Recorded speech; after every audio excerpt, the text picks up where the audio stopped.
Welcome dear students, मैं जयेश आप सबका मेरे YouTube channel Jayesh Pathfinder way to success में आपका स्वागत करता हूँ। स्टूडेंट्स, इसके पहले वाले वीडियो क्लास में हमने यूनिटरी मेथड के बारे में जाना था, उसका इंट्रोडक्शन देखा और यूनिटरी मेथड क्या होता है इसके बारे में जाता। साथ ही साथ हमने यूनिटरी मेथड का एग्जाम्पल किस तरीके से सॉल्व करना है, एग्जाम्पल सॉल्व करते हुए किस तरीके से हमें यूनिटरी मेथड को यूज करना है, ये भी हमने इसके पहले वाले मैथमेटिक्स की वीडियो क्लास में जाना था। तो आज के वीडियो क्लास में हम यूनिटरी मेथड को और अच्छे से जानेंगे। यूनिटरी मेथड को रेशियो एंड प्रोपोर्शन में किस तरीके से यूज किया जाता है और unitary method ratio and proportion में किस तरीके से इंपॉर्टेंट रोल प्ले करता है, ये आज के वीडियो क्लास में हम जानेंगे। तो आज का video class basically unitary method in ratio and proportion के ऊपर है। तो चलिए आज का वीडियो क्लास स्टार्ट करते हैं। सबसे पहले हम जानेंगे unitary method ratio and proportion में इंट्रोडक्शन के रूप में इसका इंट्रोडक्शन क्या है। सो what is unitary method in ratio and proportion? If we need to find the ratio of one quantity with respect to another quantity, then we need to use the unitary method. इसका मतलब क्या है students? अगर हमें किसी quantity का ratio निकालना हो with respect to the quantity other, मतलब अदर क्वांटिटी के रिस्पेक्ट में हमें अगर किसी अनदर क्वांटिटी का रेशियो निकालना हो, तो आप यहाँ पे देख सकते हैं the ratio of one quantity with respect to the another quantity. मतलब यहाँ पे टोटल कितनी क्वांटिटी गिवन है? यहाँ पे टोटल 2 क्वांटिटीज गिवन है। इन 2 क्वांटिटीज का हमें रेशियो निकालना होगा, तो हमें यूनिटरी मेथड का यूज करना होता है। ओके स्टूडेंट्स, सो ये था कंप्लीटली थ्योरेटिकल सेंटेंस। यहाँ पे मैंने थ्योरेटिकली आपको बताया इंग्लिश में सेंटेंस में कि क्या होता है यूनिटरी मेथड रेशियो और प्रोपोर्शन में। रेशियो और प्रोपोर्शन में वन क्वांटिटी का दूसरे क्वांटिटी के साथ में रेशियो निकालना है, तो हमें यूनिटरी मेथड का यूज करना होगा। अब इसका हम प्रैक्टिकल एग्जाम्पल देखेंगे और समझेंगे प्रैक्टिकली एग्जाम्पल सॉल्व करके कि किस तरीके से यूनिटरी मेथड का हम रेशियो एंड प्रोपोर्शन में यूज करते हैं। तो चलिए देखते हैं आज की वीडियो क्लास में रेशियो एंड प्रोपोर्शन का first example. So what is the first example? Student, starting में एग्जांपल इसलिए ले रहा हूं क्योंकि आपका कॉन्सेप्ट पूरी तरीके से यहाँ पे क्लियर होना चाहिए कि यूनिटरी मेथड का हम किस तरीके से रेशियो एंड प्रोपोर्शन में यूज करते हैं।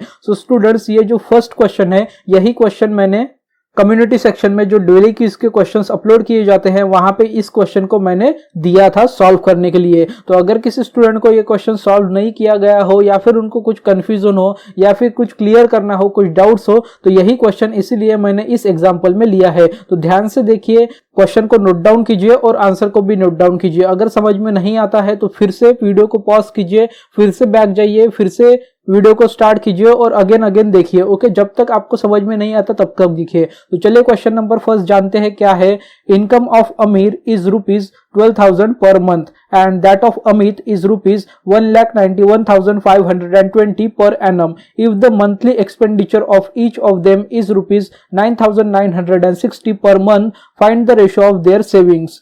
Option A 70-50, option B 50:17, option C 18:50, option D 50:18। So students, यहाँ पे हमें 2 केसेस दिए गए हैं। ओके, यहाँ पे हमें 2 इनकम केसेस दिए हुए हैं। फर्स्ट इज द अमीर and second is the Amit. Okay, तो यहाँ पे हमें इनकम दिया गया है अमीर का ₹12,000 per month. Okay, 12,000 per month अमीर का इनकम है। ओके, मतलब हर महीने में 12,000 रुपए अमीर यहाँ पे अर्न कर रहा है। एज कंपेयर टू अमित का क्या है यहाँ पे रोल? अमित का जो इनकम है वो हमें यहाँ पे पर एनम बताया गया है, मतलब 12 मंथ्स का बताया गया है। ओके, यहाँ पे अमीर का जो इनकम था वो 1 मंथ का बताया गया है और अमित का जो इनकम है वो पर एनम मतलब 12 मंथ्स का बताया गया है, पूरे 1 ईयर का, पूरे 1 साल का बताया गया है। क्या है उसका इनकम? ₹1,91,520। ओके, तो यहाँ पे हमें बताया गया है कि दोनों का मंथली एक्सपेंडिचर क्या है? दोनों का मंथली एक्सपेंडिचर है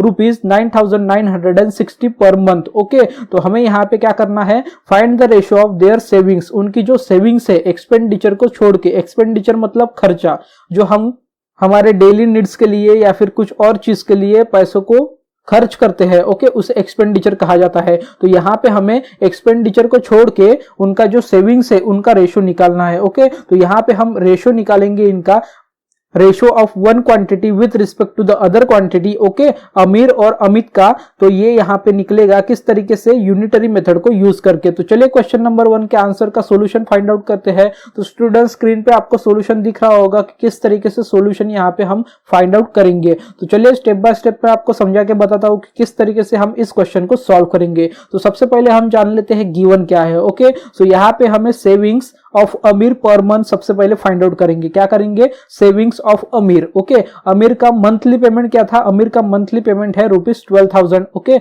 अमीर का मंथली पेमेंट क्या है? ₹12,000 और उसमें से वो 9,960 उसका एक्सपेंडिचर है, मतलब वो खर्च करता है। ओके, तो हम क्या करेंगे? उसके मंथली एक्सपेंस से, मतलब उसके मंथली इनकम से उसका जो मंथली एक्सपेंसेस है उसको माइनस कर देंगे, मतलब उसकी सेविंग्स कितनी है। ओके, मंथली उसकी सेविंग्स कितनी है ये हमें पता चल जाएगा। ओके, तो इसीलिए हम अमीर की जो पर मंथ की इनकम है उसमें से हम उसके एक्सपेंसेस माइनस कर देंगे। तो अगर हम उसकी मंथली इनकम 12,000 में से 9,960 को माइनस करते हैं तो उसकी सेविंग्स हमको मिल जाती है। कितनी है उसकी सेविंग्स? 2040 सेविंग्स किसकी है? अमीर की है, पर मंथ की। Okay, and in 12 month Amit earn. Okay, अब हमें पर एनम का अमित का अर्निंग दिया हुआ है। क्या है अमित का अर्निंग पर एनम का? 1,91,520। तो अब हम क्या करेंगे? इस 1,91,520 को 12 से डिवाइड कर देंगे। सो अमित का यहाँ पे पर मंथ का इनकम हमें मिल जाएगा। So income of Amit per month is equal to ₹1,91,520 divided by 12, क्योंकि 1 ईयर में 12 मंथ्स होते हैं।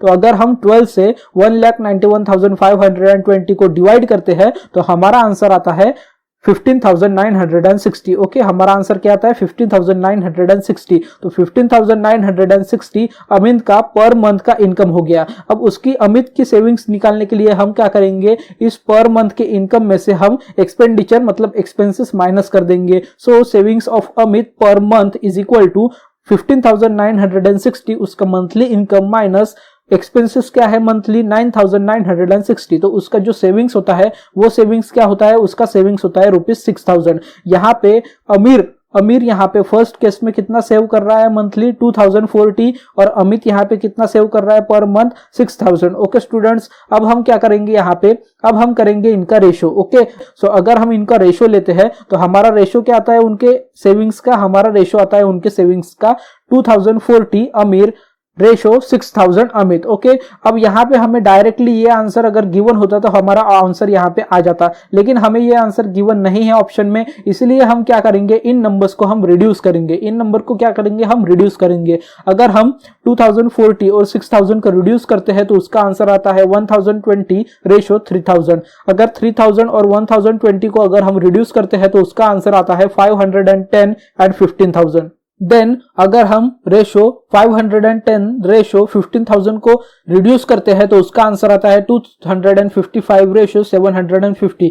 इसको अगर हम रिड्यूस करते हैं तो आंसर आता है 85 रेशो 250 और इसको अगेन हम रिड्यूस करते हैं तो हमारा आंसर आता है 17 रेशो 50। ओके, 17 रेशो 50 मतलब उनकी जो सेविंग्स का रेशो है, ओके, उनके सेविंग्स का जो रेशो है, अमीर एंड अमित के सेविंग्स का जो रेशो है वो आता है 2040 रेशो 6,000 और अगर हम इसको रिड्यूस करें तो ये आता है 17 रेशो 50। ओके स्टूडेंट्स, मतलब हमारा जो क्वेश्चन नंबर फर्स्ट था उसमें अगर हम अमीर और अमित की सेविंग्स का रेशो निकाले तो उसका आंसर आता है 17 ratio 50। Okay, so question number first का हमारा जो करेक्ट आंसर है वो है ऑप्शन ए 17 रेशो 50। तो इस तरीके से हम रेशो एंड प्रोपोर्शन में यूनिटरी मेथड का यूज करके क्वेश्चन को सॉल्व कर सकते हैं। ओके स्टूडेंट्स, अब चलते हैं आज के वीडियो क्लास में हम नेक्स्ट टॉपिक के ऊपर, that is types of unitary method. अब यूनिटरी मेथड के टोटल 2 टाइप्स होते हैं। ओके, अब देखते हैं इन टाइप्स को कि यूनिटरी मेथड के क्या टाइप्स है और किस तरीके के टाइप्स है। So students, in the given unitary method, the value of a unit quantity is calculated first to calculate the value of other units.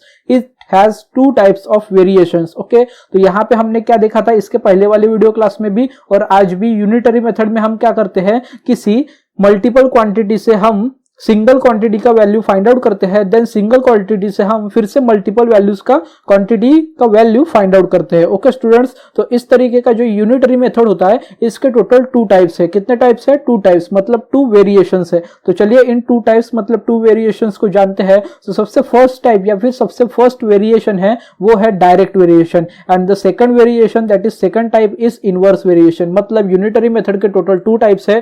First is the direct variation and second one is the inverse variation. अब आगे हम direct variation और inverse variation को detail में जानेंगे। तो चलिए जानते हैं सबसे पहले डायरेक्ट वेरिएशन को। सो डायरेक्ट वेरिएशन क्या है? डायरेक्ट वेरिएशन है इनडायरेक्ट वेरिएशन इंक्रीज और decrease okay, increase or decrease in one quantity will cause an increase or decrease in another quantity. For instance, an increase in the number of goods will cost more price. Okay students, तो ये मैं हिंदी में आपको बताना चाहूंगा direct variation क्या होता है। डायरेक्ट वेरिएशन में क्या होता है, इन डायरेक्ट वेरिएशन इंक्रीज और डिक्रीज इन वन क्वांटिटी, मतलब अगर वन क्वांटिटी में ओके वन गिवन क्वांटिटी में अगर इंक्रीज होता है मतलब बढ़ता है, या फिर डिक्रीज होता है मतलब कम होता है, will cause an increase or decrease in another quantity। मतलब डायरेक्ट वेरिएशन में क्या होता है, अगर वन क्वांटिटी में इंक्रीज या फिर डिक्रीज होगा तो सेम टू सेम दूसरी क्वांटिटी मतलब अनदर क्वांटिटी में इंक्रीज और डिक्रीज होगा। मतलब ये दोनों क्वांटिटीज एक दूसरे पे डिपेंडेबल है। अगर वन क्वांटिटी इंक्रीज होती है तो दूसरी क्वांटिटी भी इंक्रीज होगी, अगर फर्स्ट क्वांटिटी डिक्रीज होती है तो सेकंड क्वांटिटी भी डिक्रीज होगी। ओके स्टूडेंट्स, तो ये है directly proportional to each other. Okay, मतलब एक को इफेक्ट होता है दूसरे को भी इफेक्ट होता है, दूसरे को इफेक्ट होता है तो फर्स्ट वाली को भी इफेक्ट होता है। Okay, so for instance an increase in the number of goods will cost more price. मतलब यहां पे मैंने आपको बताया अगर इंक्रीज होगी फर्स्ट क्वांटिटी तो सेकंड क्वांटिटी भी इंक्रीज होगी, फर्स्ट क्वांटिटी डिक्रीज होगी तो सेकंड क्वांटिटी भी डिक्रीज होगी। उसी हिसाब से अगर नंबर ऑफ गुड्स मतलब अगर number of goods for example हमने नंबर ऑफ कॉपीज इंक्रीज कर दी तो वहां पे प्राइस भी इंक्रीज हो जाएगी, अगर हमने नंबर ऑफ कॉपीज डिक्रीज कर दी तो वहां पे प्राइस भी डिक्रीज हो जाएगी। तो ये है डायरेक्ट वेरिएशन। ओके स्टूडेंट्स, अब हम देखते हैं डायरेक्ट वेरिएशन का और एक इंपॉर्टेंट पॉइंट, वो क्या है, also the amount of work done by a single man will be less than the amount of work done by a group of man, hence if we increase the number of men the work will increase। so students, second point work and time से related है।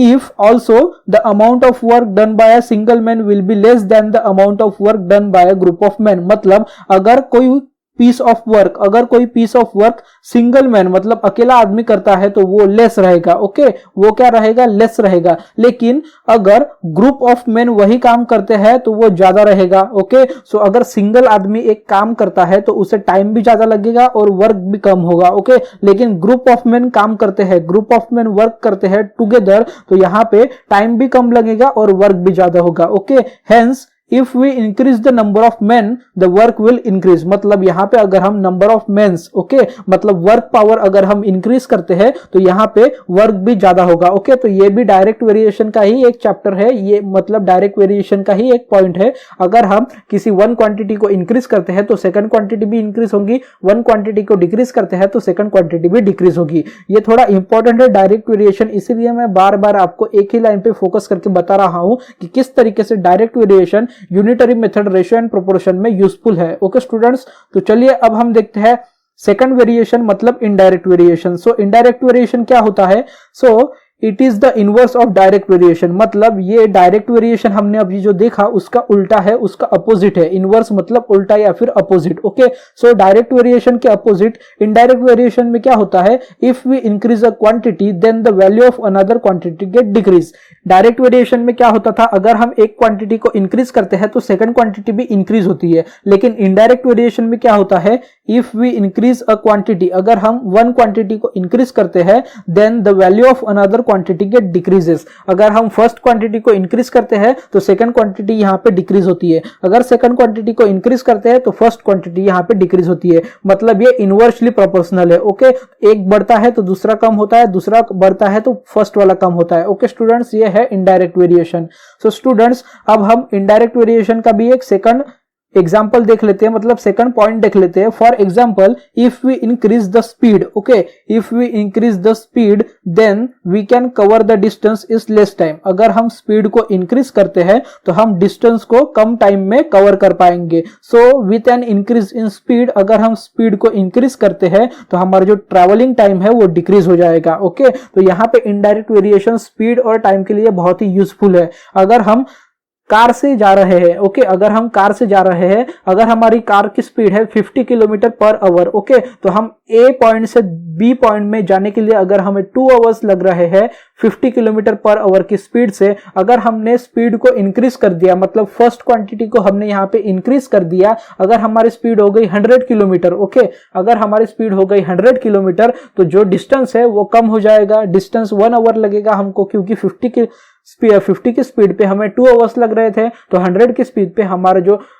Time है वो कम हो जाएगा। मतलब यहाँ पे अगर हम एक चीज को इंक्रीज कर रहे हैं, मतलब स्पीड को इंक्रीज कर रहे हैं, तो हमारा डिस्टेंस कवर करने का जो ट्रैवलिंग टाइम है वो डिक्रीज हो जाएगा। तो ये है इनडायरेक्ट वेरिएशन। फिर से मैं रिकॉल कराना चाहूंगा, डायरेक्ट वेरिएशन क्या है? अगर हम फर्स्ट क्वांटिटी को इंक्रीज करते हैं तो सेकंड क्वांटिटी भी इंक्रीज होगी, फर्स्ट क्वांटिटी डिक्रीज होगी तो सेकंड क्वांटिटी भी डिक्रीज होगी डायरेक्ट वेरिएशन में। इनडायरेक्ट वेरिएशन में क्या होगा? अगर हम फर्स्ट क्वांटिटी को इंक्रीज करते हैं तो सेकंड क्वांटिटी डिक्रीज होगी, अगर सेकंड क्वांटिटी को इंक्रीज करते हैं तो फर्स्ट क्वांटिटी डिक्रीज होगी। तो ये है unitary method in ratio and proportion के two types, that is direct variation and indirect variation. अब हम देखते हैं नेक्स्ट, दैट इज है एग्जांपल्स। अब हम इसके ऊपर रिलेटेड या फिर इसके ऊपर आधारित एग्जांपल्स सॉल्व करेंगे। तो example number second, first example हमने स्टार्टिंग में देखा, अब हम देखेंगे second example. So what is second example? A car travelling at a speed of 140 kilometre per hour covers 420 kilometre. Okay, how much time will it take to cover 280 kilometre?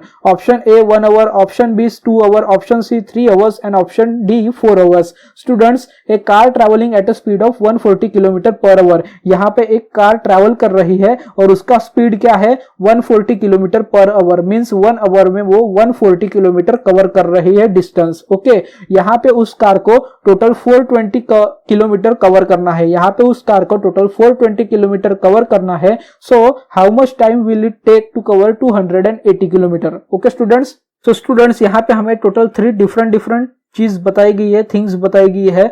Car का speed क्या है? 140 kilometre per our, उसको cover करना है 420 kilometre. Okay, then हमें पूछा गया है कि अगर उसको 420 किलोमीटर कवर करना है तो उसको 280 किलोमीटर कवर करने के लिए कितना टाइम लगेगा? तो हम यहाँ पे यूनिटरी मेथड का यूज करेंगे। सबसे पहले पता करेंगे कि 420 किलोमीटर कवर करने के लिए उस कार को कितना टाइम लग रहा है, देन जितना भी टाइम आएगा उससे सिंगल आवर का टाइम फाइंड आउट करेंगे, देन सिंगल आवर से हम कैलकुलेट करेंगे कि 280 किलोमीटर कवर करने के लिए कितना आवर्स यहाँ पे लगेगा। बहुत इजी है, बहुत सारे स्टूडेंट डायरेक्टली ओरली ये बता सकते हैं जिसको 14 का टेबल आता होगा। ओके, 14 का टेबल, 14 1 14, 14 2 28, 14 3 42। ओके, ये है 14 का टेबल। तो ये 3 तक के ही इसका पूरा कैलकुलेशन है। फिर भी हम इसका सॉल्यूशन देखेंगे। सो सबसे पहले हम क्या करेंगे सॉल्यूशन में? सबसे पहले हम क्या करेंगे, first we need to find the time required to cover 420 kilometre. मैंने आपको बताया था सबसे पहले हमें 420 किलोमीटर कवर करने के लिए कितना टाइम लगेगा फाइंड आउट करने पड़ेगा। सो टाइम फाइंड आउट करने के लिए हमारे पास फॉर्मूला है। बहुत सारे वीडियो क्लासेस में मैंने आपको टाइम, डिस्टेंस के, स्पीड के फॉर्मूले बताया है। सो टाइम अगर हमें फाइंड आउट करना होगा तो हमारे पास एक स्पीड का फॉर्मूला है, that is speed equal to distance upon time. Okay, speed equal to distance upon time. इसको हम मॉडिफाई कर लेंगे, तो मॉडिफाई करने के बाद में हमारा कुछ तो भी कैलकुलेशन हो जाएगा, वो कैलकुलेशन हम करेंगे। तो हमने स्पीड की जगह पे स्पीड रख दिया, हमारा जो टोटल डिस्टेंस है वो भी हमने न्यूमरेटर में रख दिया, हमें टाइम फाइंड आउट करना है। Okay, so time as it is यहाँ पे आ जाएगा। सो 140 किलोमीटर स्पीड थी यहाँ पे कार की, टोटल डिस्टेंस है 420 किलोमीटर, टाइम हमें फाइंड आउट करना है। तो अगर हम यहाँ पे कैलकुलेशन करते हैं तो टाइम चला जाएगा यहाँ पे और 140 किलोमीटर आ जाएगा यहाँ पे। ओके स्टूडेंट्स, तो अगर हम 140 से 420 को डिवाइड करते हैं तो 14 1 14, 14 2 28, 14 3 420। ओके, मतलब 140 3 420, मतलब टाइम इज इक्वल टू कितना आवर्स आ गया? हमारा टाइम आ गया 3 आवर्स। मतलब यहाँ पे 420 किलोमीटर कवर करने के लिए हमें कितना टाइम लग रहा है? 3 आवर्स। ओके, कितना टाइम लग रहा है? हमें 3 आवर्स का टाइम लग रहा है। So by applying the unitary method, अगर 420 किलोमीटर कवर करने के लिए हमें यहाँ पे 3 आवर्स लग रहे हैं, 420 किलोमीटर कवर करने के लिए यहाँ पे अगर हमें 3 आवर्स लग रहे हैं, तो ऑब्वियसली 3 आवर्स में अगर 420 किलोमीटर कवर कर रहे हैं तो 1 आवर में हम 140 किलोमीटर कवर करेंगे, ये तो हमें गिवन है। और 280 का निकालना है। सो 14 1 14, 14 2 28, तो हम क्या करेंगे? 1 hour is equal to 420 upon 3 hours कर लेंगे। ओके, तो यहाँ पे हमारा 1 आवर का तो हमें गिवन है, फिर भी हमने निकाला तो 140 किलोमीटर 1 आवर का आ जाएगा। अगर 1 आवर का 140 किलोमीटर है तो ऑब्वियसली 2 आवर्स का क्या आ जाएगा? 2 आवर्स का आ जाएगा 280। अगर हम यूनिटरी मेथड का यूज करते हैं तो हमें गिवन क्या था? 1 आवर में 140 किलोमीटर। सो 420 किलोमीटर कितने आवर्स में? 3 आवर्स में। सो 2 आवर्स में कितना आ जाएगा? 2 आवर्स में आ जाएगा 280 किलोमीटर। सो 280 किलोमीटर कितने आवर्स में कवर करेगी वो कार? 2 आवर्स में। सो हमारा जो क्वेश्चन नंबर 2 है उसका हमारा आंसर है, करेक्ट आंसर है option B, that is 280 kilometre cover करने के लिए उस कार को 2 आवर्स लगेंगे। ओके स्टूडेंट्स, अब हम देखते हैं आज की वीडियो क्लास का next example, that is example number 3। ये एग्जांपल नंबर 3 हमारा वर्क एंड टाइम का है। ओके, वर्क एंड टाइम का है। इसके पहला वाला एग्जांपल हमारा स्पीड, डिस्टेंस एंड टाइम का था। सो थर्ड एग्जांपल क्या है, चलिए देखते हैं। A finishes his work in 15 days while B takes 10 days. How many days will the same work be done if they work together? Option A 4 days, option B 5 days, option C 6 days, option D 7 days. So student, यहाँ पे question में बताया गया है A man, okay, A man मतलब A, capital A, उसका जो work है वो 15 डेज में फिनिश करता है। तो यहाँ पे B जो है एज कंपेयर टू A वही वर्क 10 डेज में कंप्लीट करता है। तो हमें यहाँ पे पूछा गया है how many days will the same work done if they work together. अगर A और B साथ में काम करते हैं तो कितने दिन में same piece of work complete होगा। ओके स्टूडेंट्स, तो चलिए क्वेश्चन नंबर 3 का सॉल्यूशन देखते हैं। If A takes 15 days to finish his work, then अगर A यहाँ पे 15 डेज ले रहा है उसके वर्क को फिनिश करने के लिए, तो A 1 डे ऑफ वर्क क्या हो जाएगा? 1 डे का उसका वर्क हो जाएगा 1/15। ओके, कंप्लीट वर्क को करने के लिए उसको 15 डेज लग रहे हैं, तो 1 डे का उसका वर्क क्या हो जाएगा? ऑब्वियसली 1/15, न्यूमरेटर में 1, डिनोमिनेटर में 15। ओके, इस तरीके से इसको हम इस तरीके से भी रिप्रेजेंट कर सकते हैं। Okay students, 1/50। अगर वो 15 डेज में वर्क कंप्लीट कर रहा है तो 1 डे का उसका वर्क हो गया 1/15। एंड सिमिलर टू बी, मतलब ऐसे ही B का भी वर्क क्या हो जाएगा? B अपना वर्क कितने दिन में खत्म कर रहा है? B अपना वर्क 10 डेज में खत्म कर रहा है। ओके, सो 1 डे का वर्क क्या हो जाएगा? B का भी 1 डे का वर्क हो जाएगा B का 1/10। सो यहाँ पे 1 डे के हमारे वर्क्स निकल गए हैं A और B के। A का क्या है 1/15 एंड B का क्या है 1/10। अब हम देखते हैं नेक्स्ट। अब हम क्या करेंगे? दोनों के वर्क को प्लस कर देंगे क्योंकि उनको टुगेदर में काम करना है, साथ में काम करना है। ओके, तो हम क्या करेंगे? Total work done by A and B in 1 day. सबसे पहले हम क्या करेंगे? एक दिन का दोनों का मिला हुआ काम निकालेंगे। Okay, so total work done by A and B in 1 day. Okay, तो क्या करेंगे हम? 1/15। Okay, first quantity plus second quantity 1/10, इनका कर देंगे plus. Okay, 1 is the numerator, 15 is the denominator, plus 1 is the numerator, 10 is the denominator. Okay, अब हम क्या करेंगे? यहाँ पे हम इजीली 15 और 10 का एलसीएम लेंगे। एलसीएम मतलब list common multiple. Okay students, मतलब हम क्या करेंगे? यहाँ पे 15 और 10 का एलसीएम ले लेंगे। एलसीएम अगर लेंगे तो हमारा कैलकुलेशन इजी हो जाएगा। ओके, सो एलसीएम लेने के बाद में इन दोनों का एलसीएम क्या आता है? इन दोनों का एलसीएम आता है 2 एंड 3। Y 2 and 3? क्योंकि 15 एंड 10 को 5 से कंप्लीट डिवीजन होता है। 5 3 जा 15 एंड 5 2 जा 10, मतलब यहाँ पे 2 और 3 आ गए। ओके, हमारा एलसीएम आ गया। अब हम क्या करेंगे? 1 days work of A and B। Okay, A और B का हमारा 1 डे का वर्क का कैलकुलेशन करेंगे। सो इसका कैलकुलेशन मतलब ये करने के बाद में अगर हम कैलकुलेशन को उस सामने मतलब कैलकुलेशन को और मॉडिफाई करते हैं और कैलकुलेशन कंप्लीट करना चाहते हैं तो एलसीएम लेने के बाद में हमारा कैलकुलेशन क्या हो जाता है? इस टाइप का हो जाता है। न्यूमरेटर में 2 + 3 हमारा एलसीएम डिवाइडेड बाय 30। अगर हम कैलकुलेशन स्टार्टिंग से अच्छे से करें तो लास्ट स्टेप आपको ये मिलेगी। ओके, एलसीएम निकालने के बाद में न्यूमरेटर में 2 + 3 डिवाइडेड बाय 30। ओके, अब हम क्या करेंगे? First days work of A + B, मतलब 1 डे का वर्क अगर आप देखें तो यहाँ पे जो क्वांटिटी थी, ओके, यहाँ पे जो क्वांटिटी 3 मतलब यहाँ पे क्वांटिटी क्या थी? यहाँ पे 2 + 3 क्या हो जाएगा? 2 + 3 हो जाएगा 5 डिवाइडेड बाय 30। ओके, मतलब 5/30 हो जाएगा। तो क्या हो जाएगा? 5 1 जा 5, 5 6 जा 30। ओके, तो 1/6 आ जाएगा। तो यही आंसर हमारे यहाँ पे आ गया है। 1 days work of A + B is equal to 1/6। Okay, मतलब अगर ये 1 डे का वर्क 1/6 है तो कंप्लीट वर्क डिनोमिनेटर में आ जाएगा, क्योंकि कंप्लीट वर्क हम डिनोमिनेटर में ही लेते हैं। हमने आपको अभी बताया, मतलब मैंने अभी बताया स्टार्टिंग में कि अगर 15 डेज में A वर्क को कंप्लीट कर रहा है तो 1 डे का उसका वर्क क्या हो गया? 1 डे का वर्क उसका हो गया 1/15 एंड B का 1 डेज का क्या हो गया? 1/10। तो as compare to this two quantities, अगर हमारा 1 डे का वर्क 1/6 है, ओके, 1 डे का वर्क हमारा A और B का साथ में टुगेदर काम करने का 1/6 है, तो डिनोमिनेटर में जो वर्क है हमारा, डिनोमिनेटर में जो है